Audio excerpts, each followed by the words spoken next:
Good evening, everyone. This is Melissa Thomas of Florida National News coming to you with, of course, another special #Work Wednesday. This is not our traditional evening news rundown. Much like last week, we do have our resident analyst, Angel Perry, who's here with us to kind of demystify what's going on with a lot of the discussion between, the 14th Amendment, the 25th Amendment, the second impeachment, now which is official. That is breaking news now because the House has officially completed their vote, and they have gone ahead and moved that vote forward. So, Angel, kind of bring us up to speed, kind of demystify some of this stuff, help us clarify what's going on. Okay, so there's been these buzzwords that's going around in the media and Constitution and this, that, and the other. So let's start off with the 25th Amendment. So on social media, you will see those that have a little symbol on their profile says 2545. That was an idea that got brought up the same day of the event at the Capitol last week. The 25th Amendment has a provision in there that if the president becomes incapacitated or passes away, power would move to the vice president or whoever's next in charge. That is essentially an amendment for medical purposes. Now, no matter what anyone's opinion is, if President 45 has not been certified by a medical professional that he is not in his right faculties, they cannot use it. So then they moved into articles of impeachment, which is what happened today. And the resolution has been accepted. Articles of impeachment is the same as an indictment. So accused of a crime, you get arrested and or processed as a pending hearing with a judge. So the indictment went through, or the impeachment went through at 232 votes, with 10 of those votes being Republican. So what happened in the last couple of days, majority leader, soon to be minority leader, Mitch McConnell allowed everybody to just decide for themselves. The brilliance of that is people have to answer to their constituents. So that allowed them to see what the voters in their district wanted them to go for. And those 10 Republicans were going by the majority of the constituents that they represent.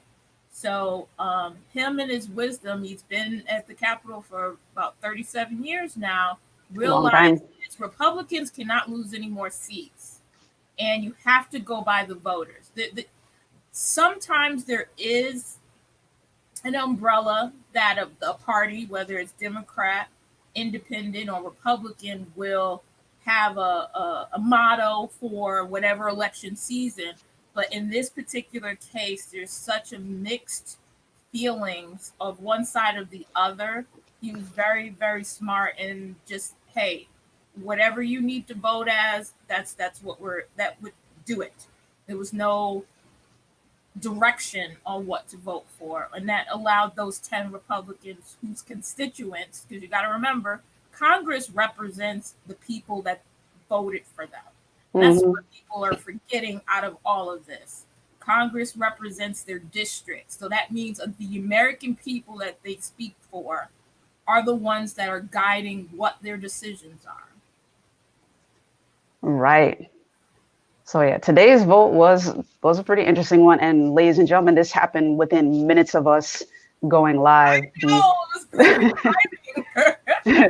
232 to 197 was the ending vote there. And as you said, there were 10 Republican representatives that chose to vote in favor. So one of the things we talked about off camera, thank you for clarifying the significance of what an impeachment is. Because given what's happening throughout the news media, it's almost as if impeachment was kind of being used almost as a mallet, if you will, like something major. It is an indictment, but I don't think it does what people think it should do or think they want it to do. Like there are other steps in the process. Like the impeachment is not the end all be all. And Senator McConnell said, hey, like we're not going to use that urgent. We're not going to have that sense of urgency on this second one. Like Senate isn't returning to session before January 19th. Like we're going to let the Senate take their time off. Yes. They need time with their families. There's a lot of unrest and confusion. Those senators need to go back to their respective districts and address their constituents. What was your part in whatever happened on whatever side or whatever beliefs? They need the feedback from the people that they serve. Mm-hmm. So going back home and then reconvening on the scheduled time was the right move. Absolutely the right move. Yeah. And so now that vote is in, let's kind of talk about where the U.S. Capitol is now, because obviously the National Guard has now been deployed and they're still currently there. So kind of talk a little bit about that, fill our folks in. So once 45 decided that he was not going to do the traditional ceremony, he opted out. That leaves a lot of open possibilities for something to go wrong. So we've always had a peaceful transition of power. We had the leaving president greet the incoming president, and that brought the whole country together in accepting of the process. With 45, the first president, I believe, I might be wrong, I haven't checked, to reject that ceremony, that process, it can leave a lot of people that were already upset about the election, that obviously led to them committing crimes last week, to think that, okay, well, if he's not even going to be there, then that means that there's still an opportunity to change the events of what was happening. So the National Guard has been stationed there, I believe, for a couple of days now. And, you know, I'm from a military family, so I pray for their safety, because Americans defending against Americans, there's nothing like that before.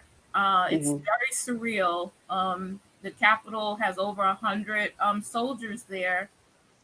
They hardened the Capitol as well, stretching out the barricades to way far past where you would be able to walk past. You can't just go walk over the basic barrier. All that's changed now. They actually have 6-foot fences.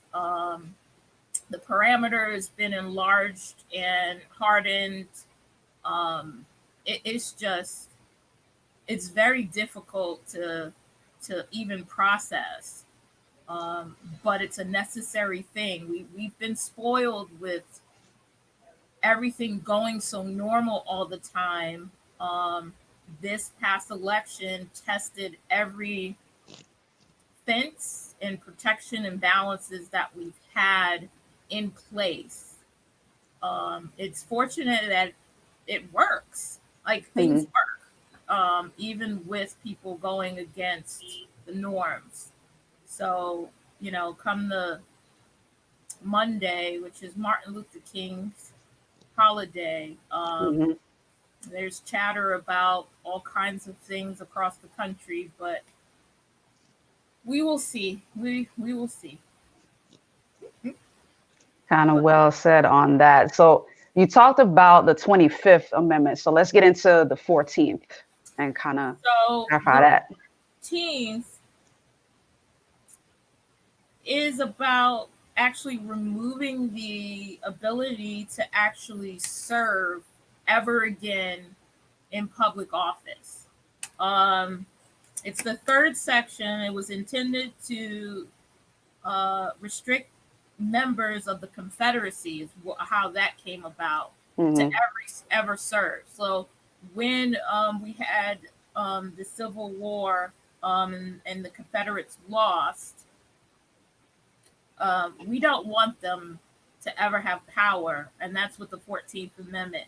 Now, some can use that as a penalty if you are convicted of, treason, sedition, acts against the U.S. government. If you're Mm-hmm. convicted, that would also apply to you as well. Is what that 14th Amendment would do.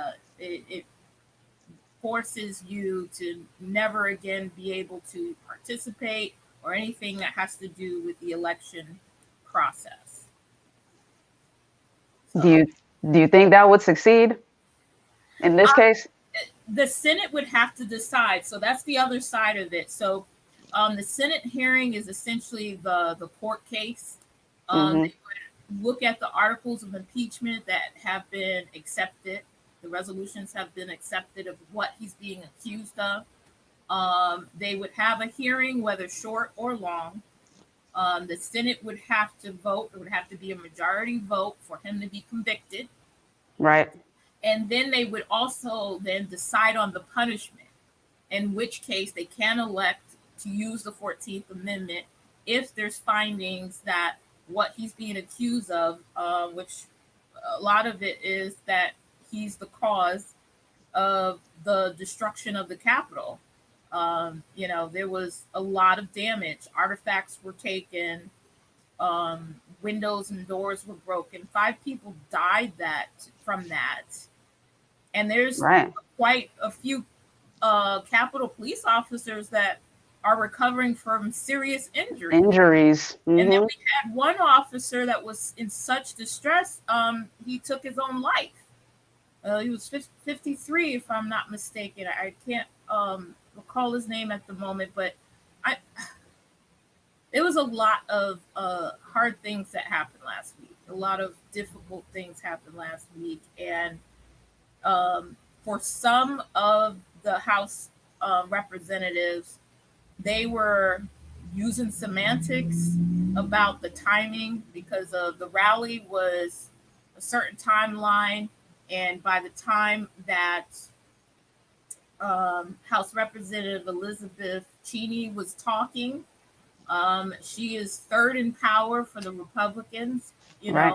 know, and speaking her piece, her opinion, Mm-hmm. also not her personal opinion. And this is what people got to remember: each member of Congress has a district that they represent, and when they speak at that podium, they are speaking on behalf of those voters.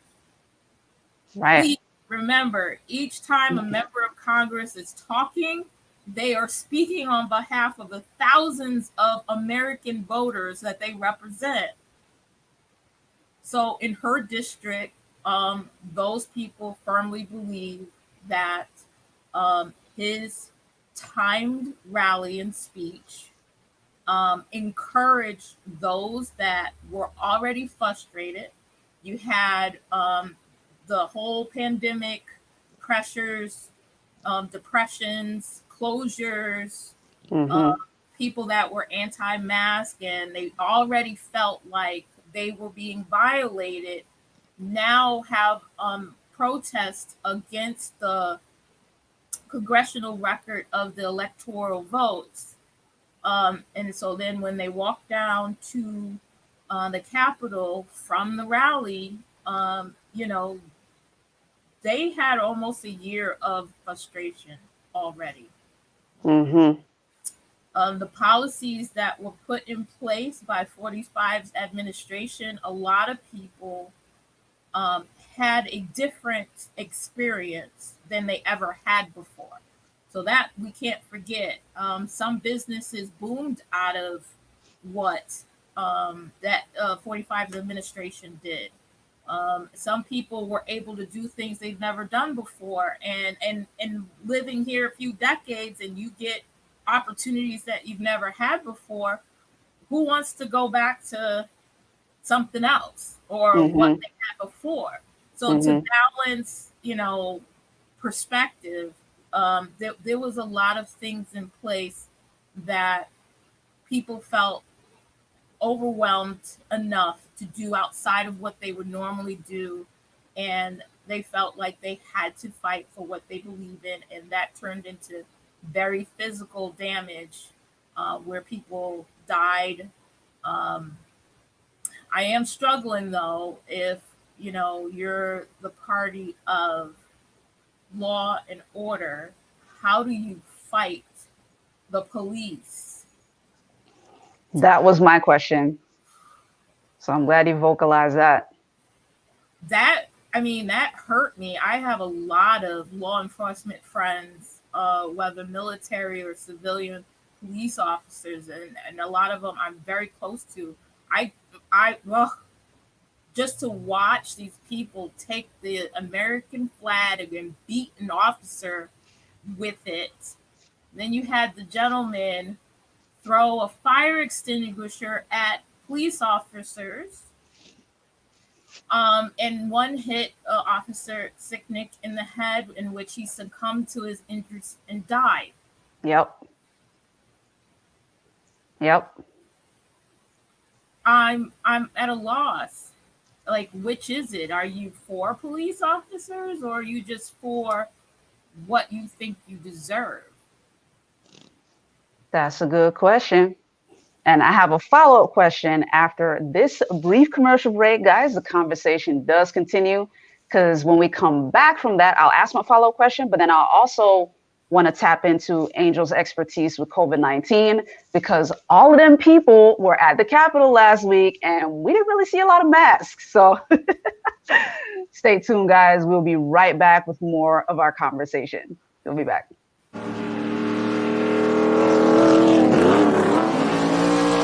One of the things I love about Bass Pro is they have 3 great ways to shop.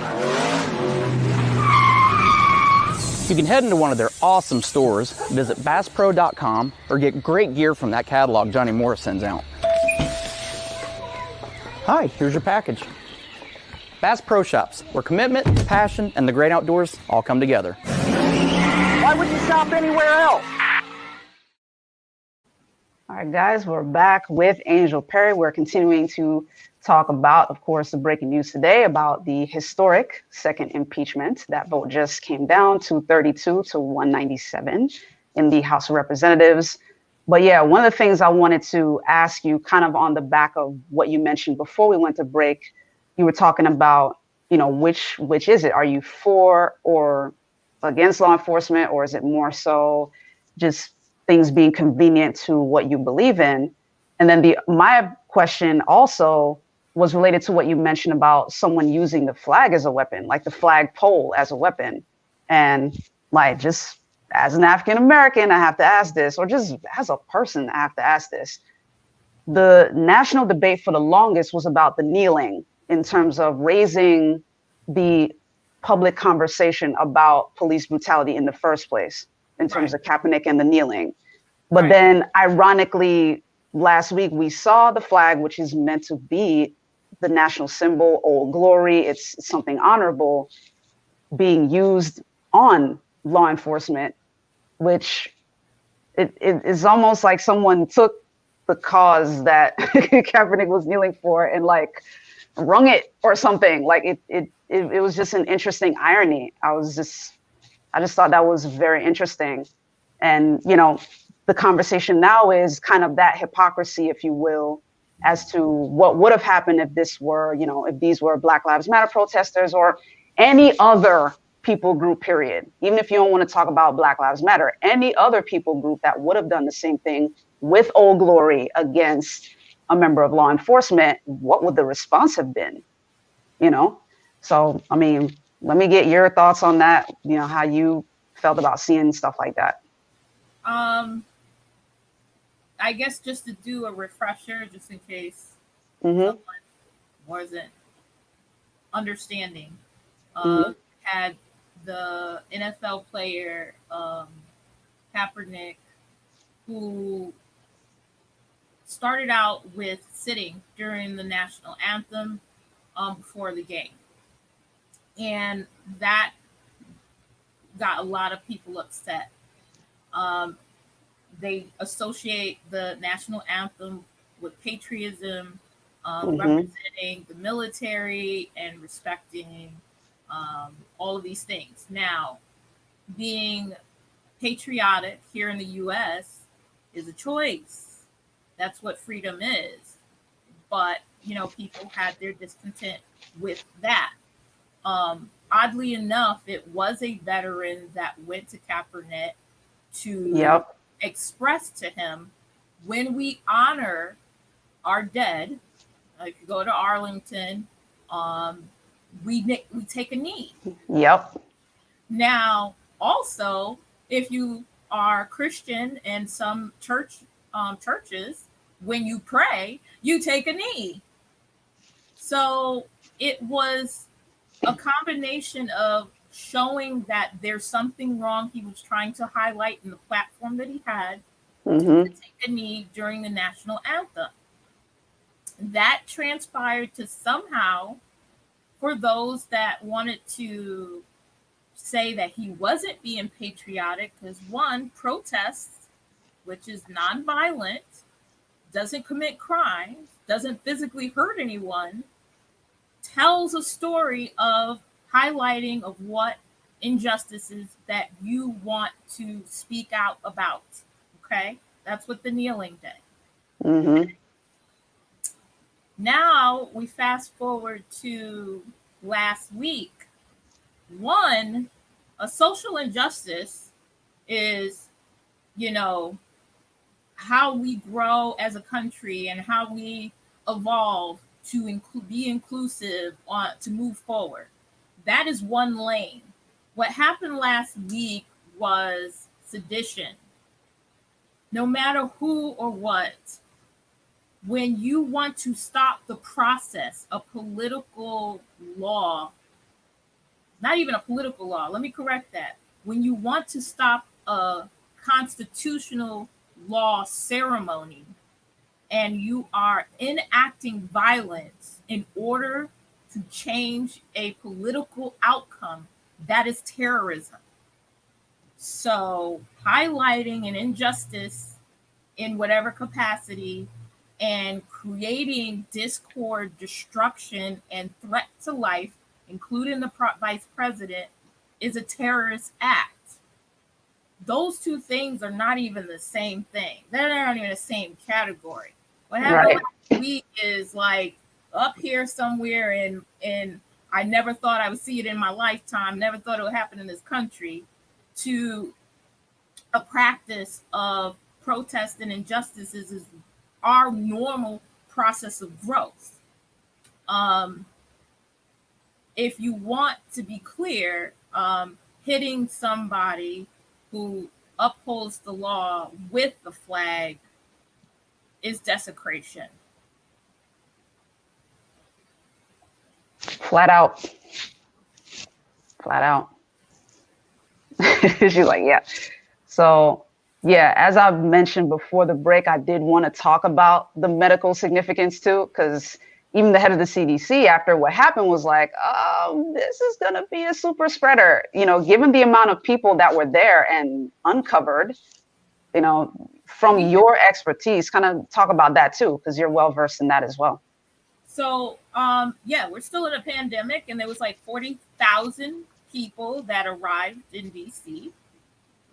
And as a political statement, which I'm still a little lost on that one, as a political statement, most did not want to wear a mask, or they had the pull up thing, or, but when you watch a lot of the video feed from that day, a lot of people did not have masks. Now they had little groups of people that, they knew each other and they were coordinating their efforts, getting to the Capitol, going room to room, using the bathroom, out and about in the hallways, stealing laptops, destroying artifacts. As they were doing all those things, a lot of the offices are small, and some of the video feed, you would see 10 people in a room, and they're there discussing things among people. Now, when they were outside, it was less likely for them to infect each other if there was somebody that was infectious with COVID. But once they went inside the Capitol, you can see its close quarters in the Right. stairwells, in the private offices, in the staff offices. And they would sit there or stand there as they're trying to decide what to do next, or as they're scaling walls and helping each other up, and talking and screaming at each other. So the virus itself transfers through droplets. The average conversation, you need about 5 to 10 minutes to transfer droplets to the next person.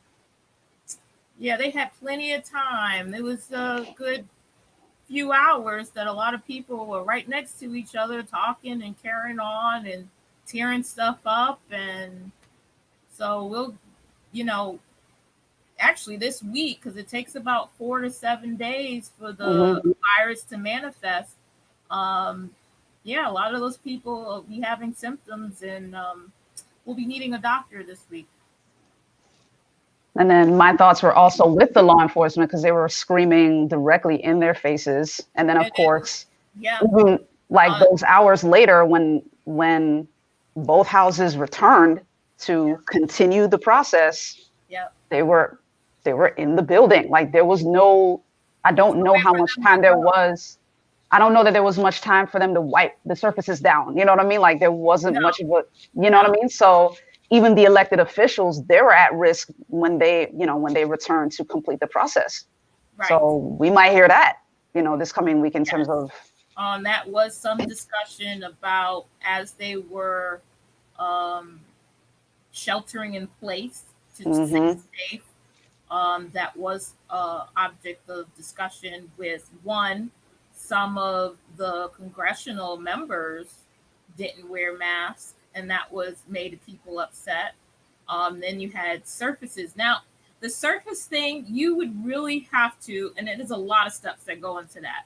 Get the virus from a surface. The person that infected would have to leave like a serious amount of saliva, and you would have to walk right behind them, have it in your hands, touch your eyes and mouth. I mean, there's a lot of steps with that. Not saying it couldn't happen, but there's a lot more steps than having that conversation where you're breathing in someone's droplets because they're next to you for like 5 or 10 minutes.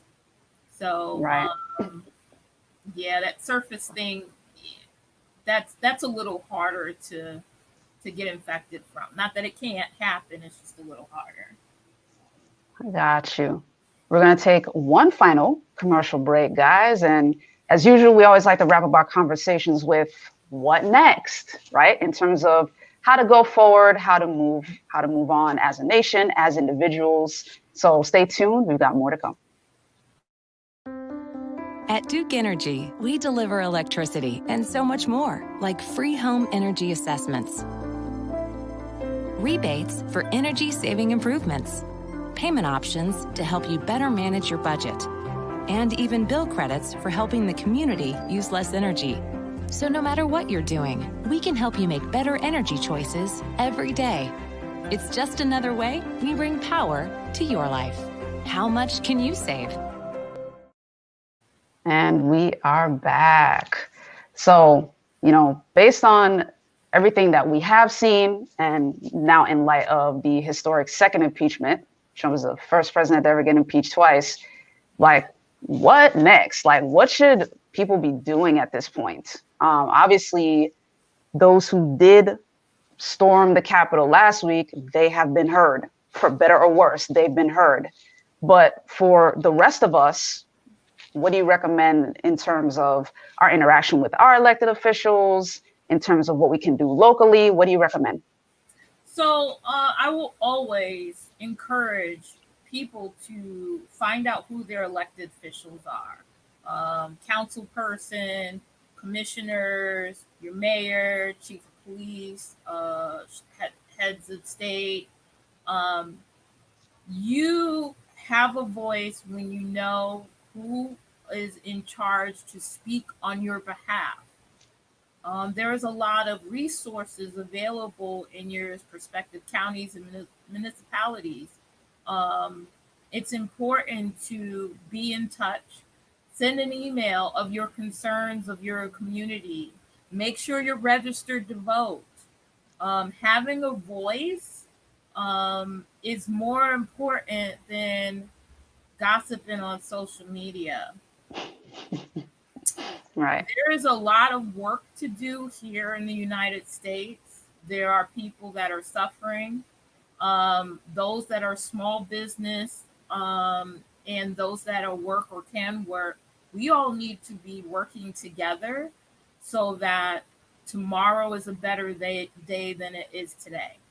As Americans, that has always been the motto, that we stick together and the other guys are the ones that act like whatever and are destructive. We need to be building for a better tomorrow, all of us together. And policy differences should not make you hate your neighbor. Right. That's not the message. Let the other countries act that way. Why would that even be on anybody's platform? We need to stop hating each other and work together so that our kids and this country thrive, so we can be back to being number one, the smartest, the best of the best, the innovators, all of those things that this country is usually proud of. Like last week was a very big disappointment. We should never have to see that again, ever. Well said. And I would add to that, ladies and gentlemen, have a friend like Angel who's a nerd and can like demystify some things for you. Always tune into our show because she is here with us. And if you have any questions, leave your comments. And hey, leave your comment below for this. Let us know what your thoughts were on our conversation here. We love to, have you guys as part of the conversation and join in with you, answer any questions you have. And hey, get your study on. You know what I mean? Study American history. Study what these amendments mean. That's the slogan. Google is free. So yeah, study what the amendments mean. Kind of be constantly curious about what you're receiving from news media. We're members of the media and we encourage you to do that. Like do the homework on your own because there's a lot of information out there. So there's a lot to parse through and it's important to have a clear perspective of what's going on. And as Angel said, like opposing ideology shouldn't be a reason to hate your neighbor. Like and then I teach. I do offer teaching. So those in my area, you guys can reach out to me. Those that are aspiring to get on the political platform or just wants to know how to register to vote. My office does that. I do that. I help people learn the civics lessons that seem to be absent in our education system. So let's get that to part. Let's get it done. That part. And let people know where they can find you on social media. I'm on Facebook, Angel Perry. I'm also on Instagram. My Instagram is public. So add me, message me. You can go to CWA 3108 website. We have a Twitter. If you are looking for representation as far as a union, you can reach out to us as that as well. So don't think that there's not help. There is plenty of help. There's plenty of knowledge. There's plenty of things that you can do to make tomorrow a better day. Don't sleep on it. Absolutely. Well said. Always a pleasure having you on, Angel. We will see you next Wednesday for sure. No problem. No problem. And ladies and gentlemen, that does it for us for this particular #Work Wednesday special. And I'm Melissa Thomas, as always, coming to you for Florida National News. And just as a quick reminder, if you haven't yet, be sure to like, follow, share, subscribe, all that fun stuff on social media. You can find us at Florida National News on Facebook, at Florida National News on YouTube. Be sure to hit the subscribe button and the little bell icon so you can get all the notifications for all of our shows. And on Instagram, we're at Florida National News there as well. Very easy to find. On Twitter, you can find us at FNN USA to find out more about what we've got going on. But thank you guys for tuning in. And as a quick reminder, anyone that is looking to advertise with us, just shoot us an email at ads@floridanationalnews.com.